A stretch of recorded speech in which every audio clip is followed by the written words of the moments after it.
Selamat siang dan salam sejahtera untuk kita semua. Puji dan syukur kita panjatkan kehadirat Tuhan Yang Maha Esa atas berkat dan rahmat-Nya. Sehingga pada kesempatan yang berbahagia ini, kami diberi kesempatan untuk mempresentasikan hasil kerja kelompok kami dalam mata kuliah Filsafat Pendidikan. Dalam kesempatan ini, kelompok kami akan mempresentasikan artikel ilmiah yang berjudul Cabang-cabang Filsafat dan Karakteristik Filsafat Pendidikan.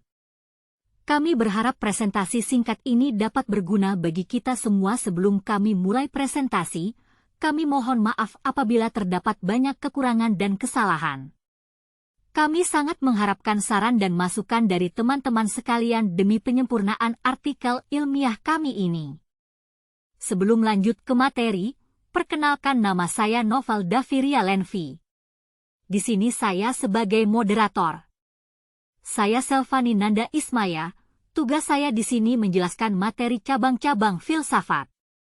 Saya Monica Yuyen, tugas saya di sini menjelaskan materi karakteristik filsafat pendidikan. Pendahuluan. Filsafat sebagai induk ilmu pengetahuan, mempunyai beberapa bidang kajian dan penelitian yang berbeda. Bidang filsafat ini penting untuk pemahaman yang lebih terarah dan mendalam terhadap berbagai pertanyaan filosofis. Dalam filsafat ada beberapa cabang utama filsafat, yaitu ontologi, epistemologi, logika, etika, estetika, metafisika, dan filsafat politik. Masing-masing cabang filsafat tersebut mempunyai peranan dalam kajian hakikat eksistensi, pengetahuan, logika, nilai moral, keindahan, realitas non-empiris, dan ruang. Dalam bidang pendidikan, filsafat berperan penting dalam menciptakan landasan berpikir yang kokoh. Tujuan filsafat pendidikan adalah memahami hakikat manusia dalam kaitannya dengan pendidikan dan merumuskan tujuan pendidikan yang ideal. Menurut Ritaudin, 2015, halaman 127-128, memasuki pusaran diskusi filosofis ibarat memasuki lautan badai. Dimulai dengan keterkejutan dan diakhiri dengan kebingungan. Ada banyak pendapat berbeda mengenai topik ini yang kontroversial, ambigu, atau kuat.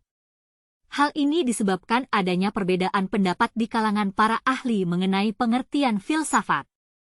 Filsafat secara harafiah berarti cinta akan kebijaksanaan.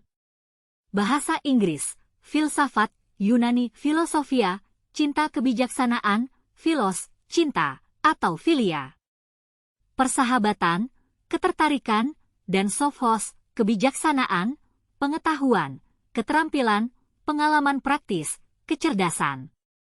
Namanya sendiri menunjukkan bahwa orang tidak akan pernah sepenuhnya memahami arti kebijaksanaan, tetapi harus terus-menerus memperjuangkannya. Menurut Jamaluddin, 2014, dalam kehidupan modern, filsafat diartikan sebagai ilmu yang menyelidiki hakikat segala sesuatu, mencoba menjelaskan pengalaman manusia, dan mencoba menjawab pertanyaan-pertanyaan yang muncul dalam bidang kehidupan manusia lainnya. Cabang-cabang filsafat. Bidang filsafat adalah bidang utama studi filsafat yang mempelajari berbagai topik dan masalah. 1. Ontologi adalah cabang filsafat yang membahas tentang apa yang ada, bagaimana hal-hal berhubungan satu sama lain, dan sifat dasar dari semua yang ada. 2. Epistemologi adalah cabang filsafat yang mempelajari teori pengetahuan.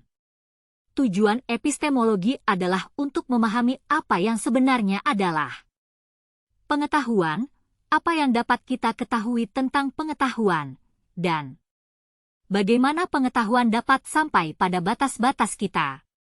3. Logika adalah cabang filsafat yang mempelajari prinsip-prinsip penalaran yang sah dan penalaran yang benar. Logika mempertimbangkan bagaimana menarik kesimpulan yang benar dari premis. 5. Estetika adalah cabang filsafat yang berkaitan dengan seni dan keindahan.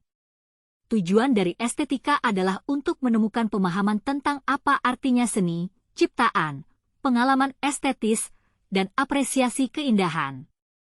6. Metafisika adalah cabang filsafat yang membahas bagaimana dan apa yang ada di luar dunia fisik. Hal ini sering dikaitkan dengan Tuhan, alam semesta, jiwa, dan kehidupan setelah mati. Karakteristik filsafat. Saragih dan kawan-kawan. 2021, berpendapat filosof pertama membuat 2 kemajuan besar dalam sejarah.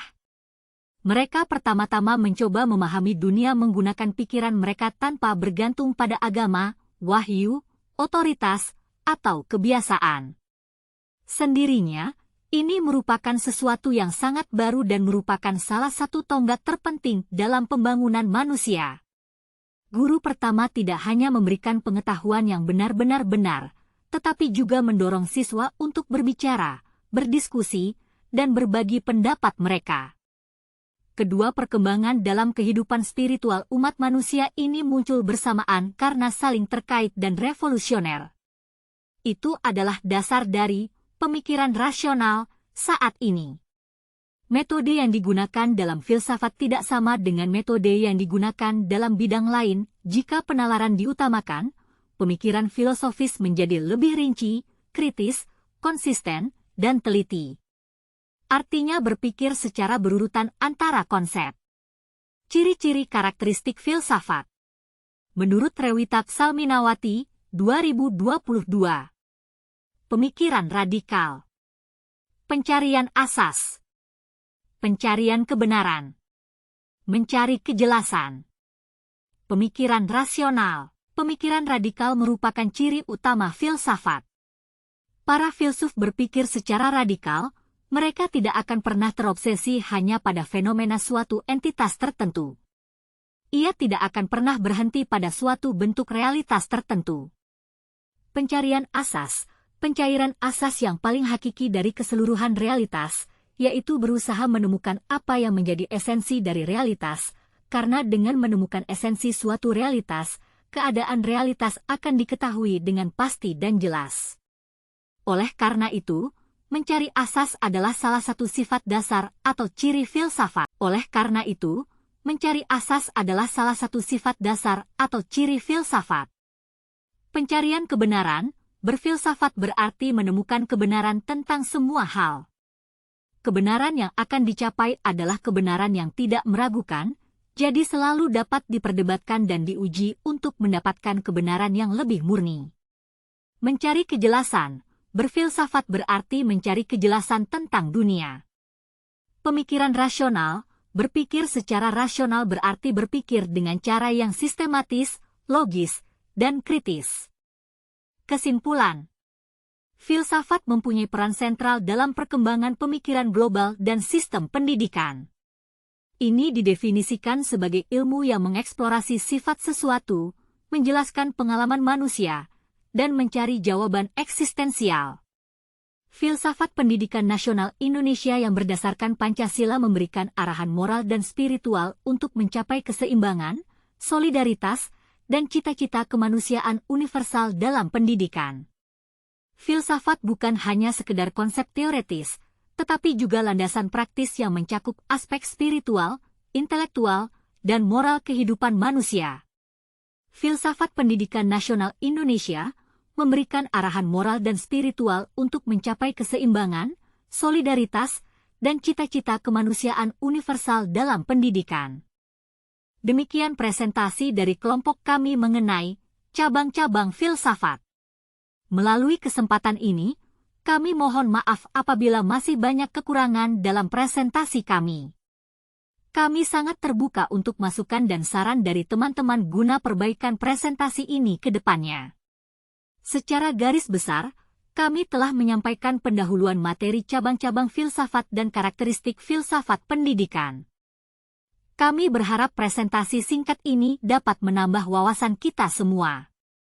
Akhir kata, kami ucapkan terima kasih kepada teman-teman yang telah memberi kesempatan kepada kami untuk presentasi. Terima kasih juga kami ucapkan kepada rekan-rekan yang telah memperhatikan presentasi kami. Mohon maaf apabila ada kesalahan.